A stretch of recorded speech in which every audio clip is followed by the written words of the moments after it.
Hello student, स्वागत है आप सभी का हमारे channel Shri Radha Krishna coaching centre में। सीटेट का एग्ज़ाम आज हुआ, जिसके कुछ संभावित आंसर की इस प्रकार से हैं। इसमें हम आपको बाल बाल विकास और शिक्षा शास्त्र के आंसर बताएंगे। जैसे कि इसमें का पहला क्वेश्चन है छात्रों के विविध समूहों को पूरा करने के लिए निम्नलिखित में से कौन सांस्कृतिक रूप से उत्तरदायी शिक्षण का सही वर्णन करता है?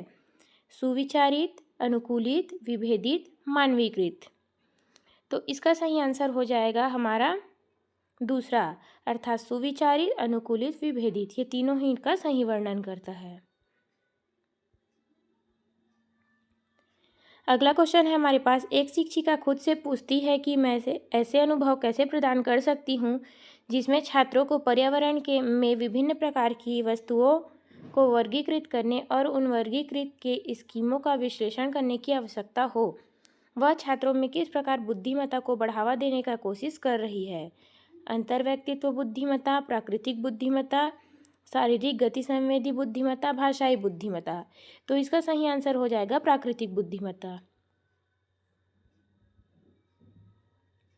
अगला क्वेश्चन है हमारे पास, इसमें एक अभिकथन और एक कारण दिए हुए हैं। अभिकथन है हमारे पास, शिक्षकों को विद्यार्थी के बीच बहस, चर्चा और सहयोग को प्रोत्साहित करना चाहिए। कारण दिया है, ज्ञान उत्पादन का एक निष्क्रिय प्रक्रिया है और सामूहिक गतिविधियों में संलग्नता अर्थपूर्ण अधिगम में बाधा डालता है। इसमें से सही विकल्प चुनिए। ए और आर दोनों सही है, लेकिन ए आर की सही व्याख्या नहीं करता है। ए सही है लेकिन आर गलत है। तीसरा है हमारे पास, ए और आर दोनों गलत है। चौथा है हमारे पास, ए और आर दोनों सही हैं, ए आर की सही व्याख्या करता है। तो इसका सही आंसर हो जाएगा हमारा ए सही है लेकिन आर गलत है।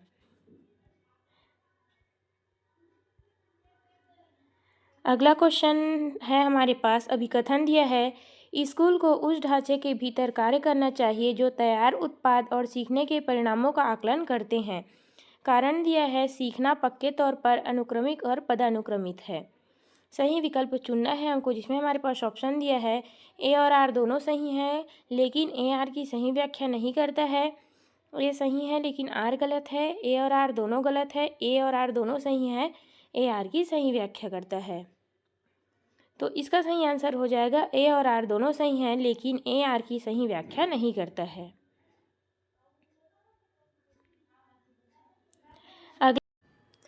अगला क्वेश्चन है हमारे पास, सुनीता एक 12 वर्षीय लड़की विशेष संगीतीय क्षमता रखती है।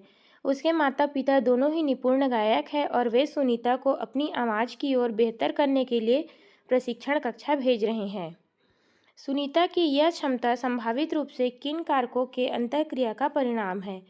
पोषण और अनुशासन, आनुवंशिक वातावरण, लैंगिक पहचान, आनुवंशिक संरचना, वृद्धि एवं परिपक्वता। तो इसका सही आंसर हो जाएगा आनुवंशिकता एवं वातावरण।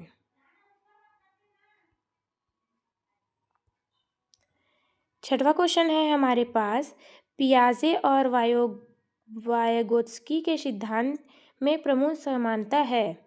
बच्चों के विकास में चरण एक जैसी प्रगति पर, बच्चों की स्वयं की शिक्षा में संलग्नता और जुड़ाव, संज्ञानात्मक प्रक्रिया में सांस्कृतिक भूमिका, भाषा और विचार के बीच संबंधों को उसके बारे में चिंतन। तो इसका सही आंसर हो जाएगा भाषा और विचार के बीच संबंधों के बारे में उनके चिंतन।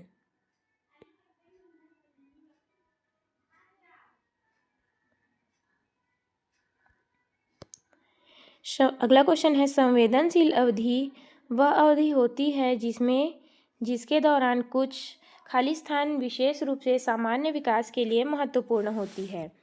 मानव जाति कारक, पर्यावरणीय कारक, वंशानुगत कारक, उत्पत्ति मूलक कारक। तो बताइए इसका सही आंसर क्या हो जाएगा? इसका सही आंसर हो जाएगा पर्यावरणीय कारक। अगले क्वेश्चन की ओर बढ़ते हैं। अगला क्वेश्चन है हमारे पास, लेव वायगोत्स्की के अनुसार भाषा और विचार के बीच क्या संबंध है? विचार भाषा को आकार देता है। भाषा और विचार एक दूसरे से स्वतंत्र हैं। भाषा और विचार विकास में जटिल विनिमय प्रक्रियाएं हैं। भाषा विचार को सही आकार नहीं देती है। तो इसका सही आंसर हो जाएगा भाषा और विचार एक दूसरे से स्वतंत्र हैं। इसका सही आंसर हो जाएगा भाषा और विचार सही आकार नहीं देते हैं।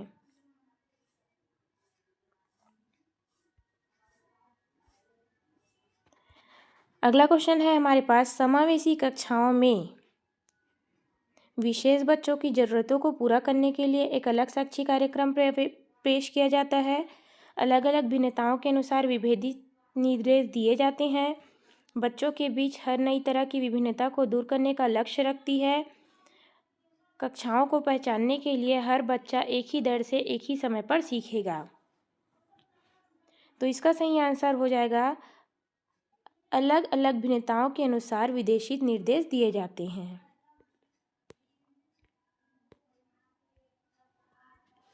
अगला क्वेश्चन है हमारे पास, प्रगतिशील शिक्षा में बच्चों को किस तरह देखा जाता है? आज्ञाकारी और केवल ज्ञान के उपभोग करने के सक्षम, ज्ञानवर्धक और अर्थ की रचना करने वाले, कमजोर और सुरक्षा की जरूरत में, मासूम और आश्रित। तो इसका सही आंसर हो जाएगा ज्ञानवर्धक और अर्थ की रचना करने वाले।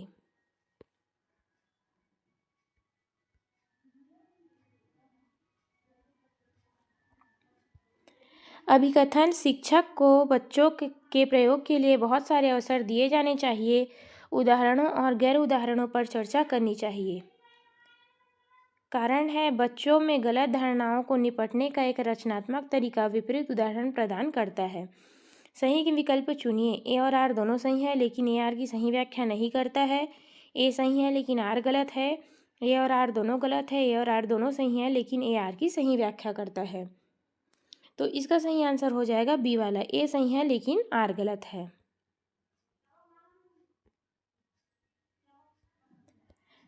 अगला क्वेश्चन है हमारे पास, भावनाओं, व्यक्तित्व और सामाजिक संबंधों में परिवर्तन और स्थिरता किस विकास में शामिल है? भावनात्मक विकास, मनोसामाजिक विकास, संज्ञानात्मक विकास, व्यक्तित्व विकास। तो इसका सही आंसर हो जाएगा संज्ञानात्मक विकास। जीन पियाजे के संज्ञानात्मक विकास की सिद्धांत यह बताता है कि अवधारणाओं को जटिल से जटिल सरल क्रम में सिखाया जाना चाहिए। पाठ्यक्रम को बच्चों की आयु व चरणों को ध्यान में रखकर किया जाना चाहिए। शिक्षण का बल गतिविधि के परिणाम पर होना चाहिए, न कि सोचने की प्रक्रिया पर। व्यवहार को दंड और पुरस्कारों के माध्यम से अनुकूलित करना चाहिए। तो इसका सही आंसर हो जाएगा पाठ्यक्रम को बच्चों की आयु चरण सीमा ध्यान में रखकर तैयार किया जाना चाहिए। अगला क्वेश्चन है हमारे पास, लॉरेंस कोहलबर्ग ने बच्चों के नैतिक विकास का अध्ययन करने के लिए किस विधि सिद्धांत का प्रयोग किया है? बच्चों के सामने नैतिक दुविधाएं रखना और अनुक्रियाओं का समालोचन, खेल के दौरान बच्चों का अवलोकन, प्रायोगिक विधि, मात्रात्मक शोध विधि। तो इसका सही आंसर हो जाएगा बच्चों के सामने नैतिक दुविधाएं रखना और अनुक्रियाओं का समालोचन करना।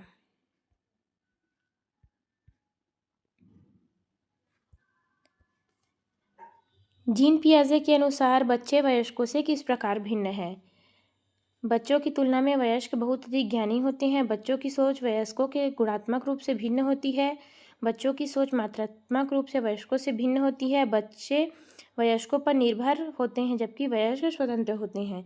तो इसका सही आंसर हो जाएगा बच्चों की सोच वयस्कों से गुणात्मक रूप से भिन्न होती है। अगला क्वेश्चन है हमारे पास, पठन वैकल्प से जूझ रहे छात्रों को पढ़ना सिखाया जा सकता है। उच्च ग्रेड पर पठन पर प्रदान करके, लंबे और जटिल गद्यांश देकर, अनुकूलन की अनुबंधन विधि से, व्यवस्थित ध्यानात्मक प्रबंध से।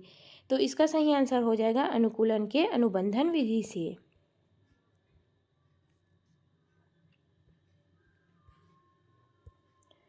यहाँ पे हमको एक अभिकथन दिया है और एक कारण दिया है। अभिकथन है, शिक्षक को शिक्षार्थियों के बीच व्यक्तित्व भिन्नताओं का सम्मान करना चाहिए और सभी शिक्षार्थियों को आवश्यकता के अनुसार अपने शिक्षण को समायोजित करना चाहिए।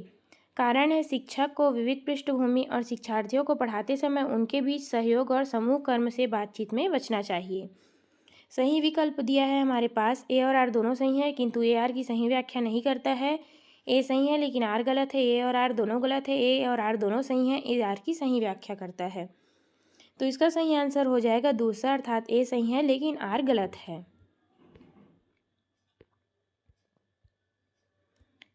अगला क्वेश्चन है हमारे पास, रमा एक शिक्षिका है जो वाइगोत्स्की के सिद्धांत पर अपनी कक्षा में लागू कर रही है। वह एक चुनौतीपूर्ण कार्य को पूरा करने के लिए अपने छात्र समूहों को काम करने के लिए नियुक्त करती है। कार्य के दौरान एक छात्र महत्वपूर्ण संकल्पना को समझने के संघर्ष करता है।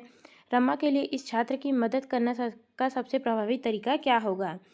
छात्र को समस्या को स्वयं हल करने का प्रयास के लिए प्रोत्साहित करना, छात्र को अलग कार्य सौंपे जाने पर उनकी योग्यता का अनुकूलन हो, छात्र के साथ समस्या का काम करे और समूह के अन्य सदस्यों को शामिल करते हुए आवश्यकतानुसार मार्गदर्शन व प्रतिपुष्टि करे, छात्र को समस्या के उत्तर प्रदान करे ताकि समूह आगे बढ़ सके।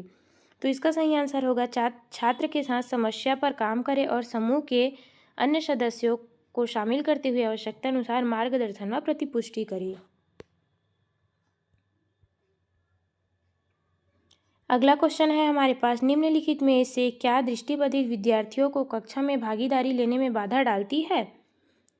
मुद्रित पाठ्यपुस्तकें और नोट्स, उभरी हुई रेखा और मानचित्र, ग्राफिक सामग्री व स्पर्शनीय तरीके से इलेक्ट्रॉनिक रूप से प्रारूपित व्याख्यान विधि।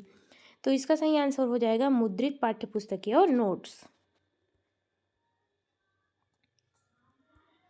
अगला क्वेश्चन है, महारत हासिल करने के लिए लक्ष्य निर्धारित करने के छात्र की अभिप्रेरणा और योग्यता के बारे में विचार कैसे प्रभावित होते हैं? यह इसका सीधा हम सही आंसर देखते हैं। इसका सही आंसर हो जाएगा, यह योग्यता को स्थिर दृष्टिकोण से बढ़ी हुई आंतरिक अभिप्रेरणा को विश्वास दिलाता है। अगला क्वेश्चन देखते हैं, आप एक शिक्षक हैं जो छात्रों पर परासंज्ञानात्मक कौशल विकसित करने में मदद करना चाहते हैं। निम्नलिखित में से कौन सी रणनीति इस प्रकार के चिंतन को बढ़ावा देने के लिए सबसे अधिक संभावना व्यक्त करती है? छात्रों को अपने सीखने और सोचने की प्रक्रिया के विचार के लिए प्रोत्साहित करना, विद्यार्थियों को सत्रीय कार्य के लिए सारांशित नोट्स प्रदान करना, गृह कार्य सौंपना जिसको याद रखने के लिए याद करने की आवश्यकता हो, छात्रों को उनके प्रदर्शन पर गुणात्मक प्रतिपुष्टि के बजाय अंक देना। तो इसका सही आंसर हो जाएगा, छात्रों को अपने स्वयं सीखने और सोचने की प्रक्रिया को विचार करने के लिए प्रोत्साहित करना।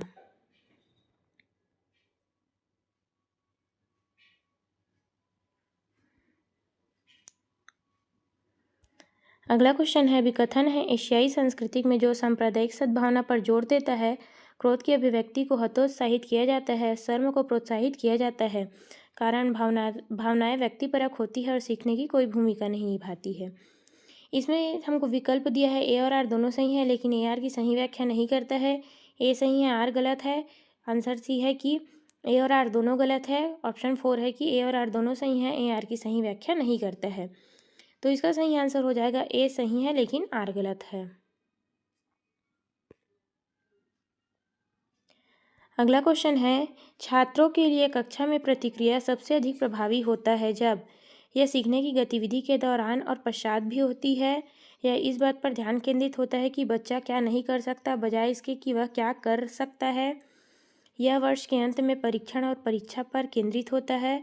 यह छात्रों को तुलनात्मक श्रेणी प्रदान करता है। तो इसका सही आंसर हो जाएगा, यह छात्रों की सीखने की गतिविधि के दौरान और पश्चात भी होता है। अगला क्वेश्चन है, रचनावादी शिक्षण विद्यार्थियों को खालिस्तान की ओर ले जाता है। अर्थहीन, यंत्रवत, ग्रहणशील, खोज आधारित। तो इसका सही आंसर हो जाएगा खोज आधारित। निम्न में से कौन सा प्रश्न विश्लेषणात्मक चिंतन को बढ़ावा देता है?